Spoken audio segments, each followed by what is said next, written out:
ተነስተሉት ተመልካቾች ሰበር ዜና ነው። ኢራን እንግዲህ ከባድ ጥቃት በእስራኤል ላይ አድርሳለች። የእስራኤል ጦርም የተለያዩ ሚሳኤሎች እንደተሰነዘሩበት በይፋ አረጋግጧል። ከኢራን በኩል የተነሱ ሚሳኤሎች ጥቃት እንደደረሱበት አረጋግጧል። ከዛም ባሻገር ኢራን ራሷ በእስራኤል ላይ ከባድ ጥቃት የሚሳኤል ማዕበል ማውረዷን ይፋ አድርጋለች። በአሁኑ ሰዓት ደግሞ የእስራኤል ጦር የተለያዩ እንቅስቃሴዎችን እያደረገ ይገኛል። ይህ ማለት አጸፋዊ ምላሽ ሊሰጥ እንደሚችል በርካታ መረጃዎች በመውጣት ላይ ይገኛሉ። ከዛ ውጭም ደግሞ በኢራን ላይ ለተፈጸመው ጥቃት ወይም በቤሩት ላይ ለተፈጸመው ጥቃት አጸፋዊ ምላሽ ነው በሚል ነው በዚህ ልክ እንግዲህ የተንቀሳቀሰችው ኢራን። ይሄኛው ጉዳይ ትንሽ አነጋጋሪ ሆኗል። ምክንያቱም በሁለቱ ኃይላት መካከል በቀላሉ ውጥረት ይፈጠራል ተብሎ አልታሰበም ነበረ። ግን አይአርጂሲ በከፍተኛ ሁኔታ ወደ እስራኤል ጥቃት ሰንዝሯል። አሁን ማምሻውን ከደቂቃዎች በፊት ማለት ነው። ይሄኛው አጋጣሚ በእርግጥም በእስራኤልና በኢራን መካከል ያለውን ውጥረት ሌላ አቅጣጫ ውስጥ የሚያስገባና እጅግ አደገኛ እንደሆነ እየተነገረ ይገኛል። ብዙ ሰዎች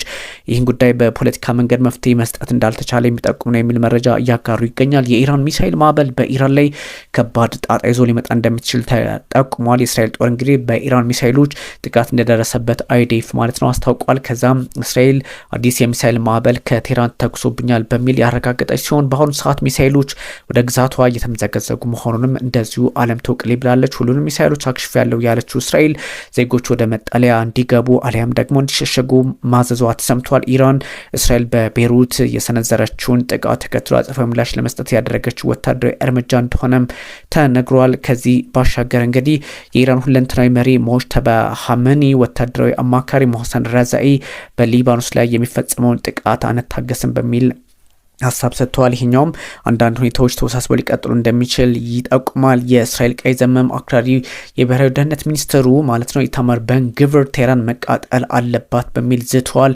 ወደ ተከታታዮች